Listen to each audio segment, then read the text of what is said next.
میں نے صبر کی سنی اور میں 10-12 دن ہو گئے آپ نے ایک مخصوص نوعیت کی فتح اور کابل کو اور افغانستان کو اسلام کا قلعہ بنتے ہوئے دیکھ لیا ہے، اور وہ آپ دیکھ بھی رہے ہیں ساتھ ساتھ۔ اس میں جن جن رپورٹرز کے لیے ممکن ہے وہ وہاں موجود بھی ہیں، اور وہ اپنی سی کوشش کر کے وہاں سے رپورٹ بھی کر رہے ہیں۔ پاکستانی میڈیا کو جو میں واچ کر رہا ہوں ساتھ ساتھ جتنا میں نے دیکھا ہے، اس میں دامے درمے سخنے قدمے جو کہ اسٹیٹ کا پالیسی سٹانس ہے، میڈیا نے ظاہر ہے اسی کو کسی نہ کسی طرح فالو بھی کرنا ہے۔ محدود چند آوازیں لکھنے والوں میں اور بولنے والوں میں ایسی بھی ہیں جو اس کی مخالف تو نہیں کہیں گے، بلکہ اس سے ذرا مختلف قسم کا پہلو اور آسپیکٹس بھی دکھا رہی ہیں ساتھ ساتھ۔ جہاں تک ان کے خود فتح کرنے اور قبضہ کرنے اور فاتح کی حیثیت سے داخل ہونے اور پھر وہاں پہ حکومت کا نظام سنبھالنے اور لا اینڈ آرڈر کو مینٹین کرنے کا تعلق ہے، وہ سٹیپس آپ میڈیا سے دیکھ بھی رہے ہیں، مگر کچھ ساتھ ساتھ ہی جو جیسے وہ اس تصویر کو پینٹ کرنے لگتے ہیں طالبان کے ارباب اختیار، اگر ان کو ارباب اختیار کہا جانا مناسب اور درست ہو تو،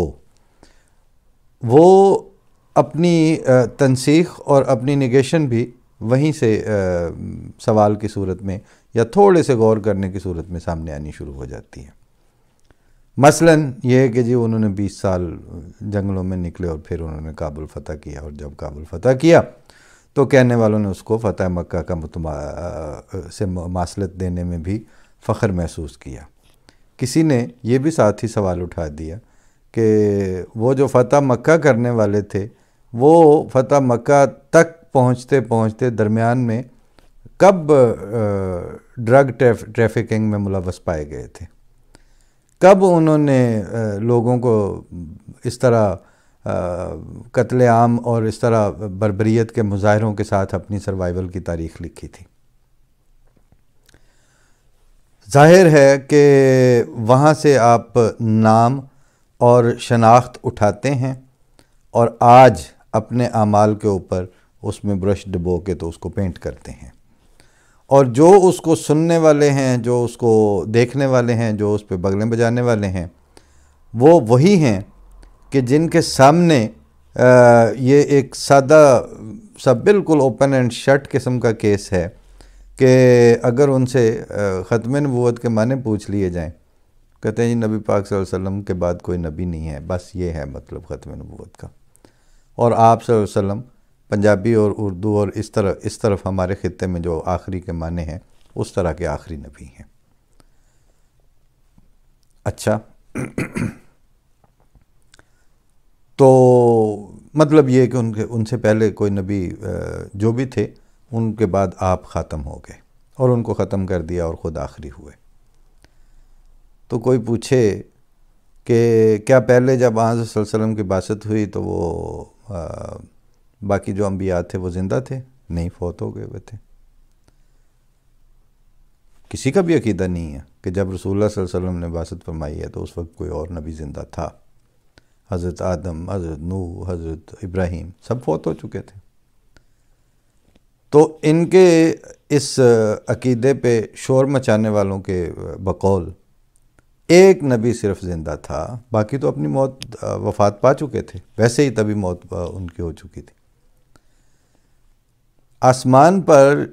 یا روئے زمین پر یا سطح زمین سے اوپر چاہے وہ چوتھا آسمان ہو یا ساتواں ہو یا جہاں مرضی ان کو بٹھائیں، ایک نبی اپنے عقیدے کے مطابق یہ زندہ رکھے ہوئے تھے، وہ حضرت عیسیٰ علیہ السلام۔ حضرت صلی اللہ علیہ وسلم اس کے زندگی میں مبعوث ہوتے ہیں، پھر اپنا خدا تعالیٰ کی طرف سے دیا گیا جو وقت تھا وہ پورا کرتے ہیں اور پھر اپنے رب کے حضور حاضر ہو جاتے ہیں۔ وہ عیسیٰ اسی طرح زندہ بیٹھے رہتا ہے، اور ٹیسٹ کیس کے طور پر، یعنی جو پہلے فوت ہو چکے تھے ان کو رسول اللہ صلی اللہ علیہ وسلم نے پریکٹیکلی فوت کیا کرنا تھا، جو ایک زندہ تھا وہ آپ صلی اللہ علیہ وسلم کے بعد بھی زندہ ہی رہا اور اس کا انتظار بھی ہو رہا ہے۔ تو بات یہ ہے کہ جب ان کو فلسفیاں گھڑ کے دی جاتی ہیں اس وقت ان میں سے کوئی پلٹ کے نہیں پوچھتا، سوال نہیں اٹھاتا۔ اسی طرح سے دبے دبے لفظوں میں کہا ایک صاحب نے اسلام آباد سے بھی اور ویسے بھی کہ اچھا اگر یہ فتح مکہ ہے تو فتح مکہ تو پہلا جڑے فتح مکہ کرن والے سن وہ ڈرگ ڈیلر تو نہیں سن ہوندے، وہ ڈرگ ٹریفکنگ میں تو نہیں تھے، اور ان کی ساز باز اس طرح تو نہیں تھی کہ کیسر اور کسرا اور دوسرے جو ہمسایہ ممالک تھے انہوں نے مل ملا کے تو اپنے اپنے دھڑوں کو سیٹل کیا اور پھر کہا کہ چلو جی چڑھ دوڑو، اور اس وقت کی جو انٹیلیجنس ایجنسیز تھیں وہ کسی انڈیا کے مخالفت میں اور اپنے اکاؤنٹ سیٹل کرنے کے لیے کون سی سپورٹ تھی، کہاں پہ کچھ بھی نہیں تھا۔ تو اس کا مطلب ہے کہ جن لوگوں کو نظر آ رہا ہے ان کے نزدیک یہ فتح، یہ رجیم، یہ سارا بلاک اور یہ ساری جو اس وقت پریسیپیٹیشن ہوئی ہے، یہ فتح تو ہوئی ہے چائنا کی، یہ فتح پاکستان کی، یہ فتح ایران کی، ازبکستان کی اور دوسرے جو ممالک ہیں ارد گرد خطے کے ممالک۔ اور جہاں تک اس پبلک کا تعلق ہے جس پہ امریکہ انویسٹ بھی کرتا رہا اور جس کے لا اینڈ آرڈر اور وہاں کی ترقیاتی منصوبوں کو پروان چڑھانے کے لیے ٹریلینز آف ڈالرز بھی آئے، ان کا جو کچا چٹھا ہے، جو اس کا جو سم ٹوٹل ہے، وہ اس وقت کابل ایئرپورٹ پہ ویسے دکھائی دے رہا ہے۔ اتنی کثرت سے جو لوگ وہاں بھاگے پھر رہے ہیں کہ وہاں پہنچ جاؤ اور وہاں سے آگے نکل جائیں گے، ایویکویشن کا جو پروسیس چل رہا ہے، فتح کے نتیجے میں کسی کو کوئی یقین نہیں ہے، نہ اپنی جان کا، نہ مال کا، نہ وقت کا، نہ عزت کا، نہ اگلے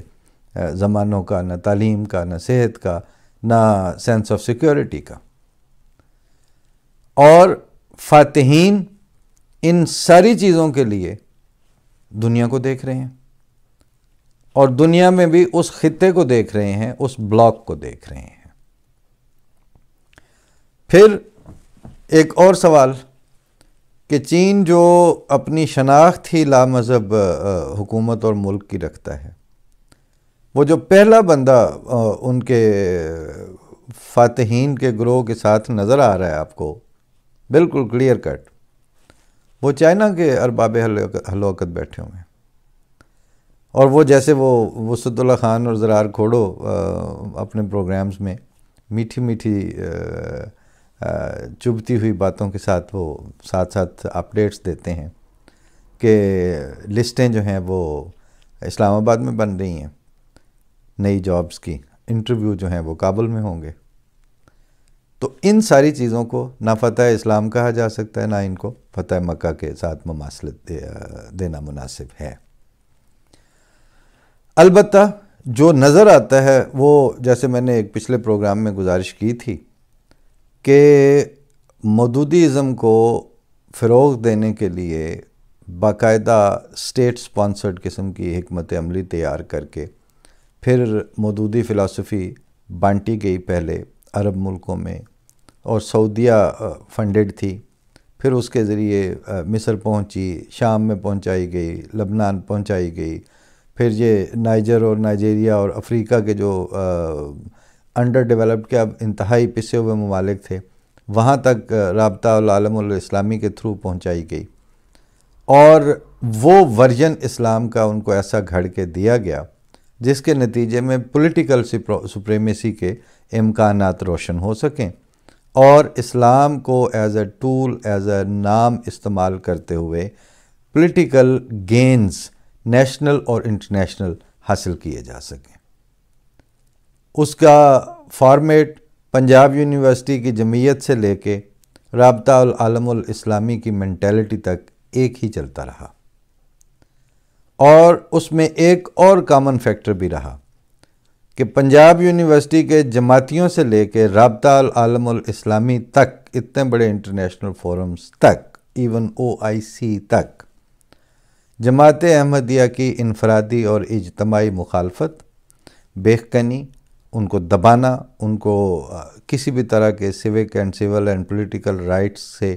جواب دینا، ان کا انکار کرنا اور ان کے اوپر انسانی قدروں کو بھی حرام کر کے ان کو بھی ملیا میٹ کر کے ظلم اور جبر کو جائز قرار دینا،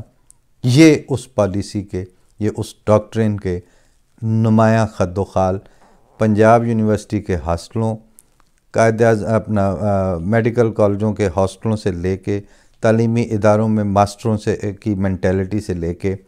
تو شیخ ڈم کی ریاستوں سے اوپر اٹھتے اٹھتے سعودیہ تک اور رابطہ العالم الاسلامی کے چیمپئنز کے تک، ہر ایک میں یہ ایک کامن فیکٹر رہا۔ پھر کسی ایک آدھ علامہ کو چھوڑ کے باقیوں نے وہ جھوٹ بھی پروموٹ کرنا شروع کیا کہ وہ امام مہدی آئیں گے اور حضرت عیسیٰ نازل ہوں گے، لیکن یہ جو آیا ہوا ہے یہ جھوٹا مدعی نبوت ہے۔ مرزا غلام احمد قادیانی کی مخالفت کو، ان کی پریزنس کو، ان کے ہونے کو، ان کے آرگومنٹس کو کسی بھی طرح درخور اعتناد نہ سمجھنا، ان کی طرف دھیان سے بات بھی نہ سننا، یہ ایمانیات کا جزو لا ینفک قرار دے دیا گیا۔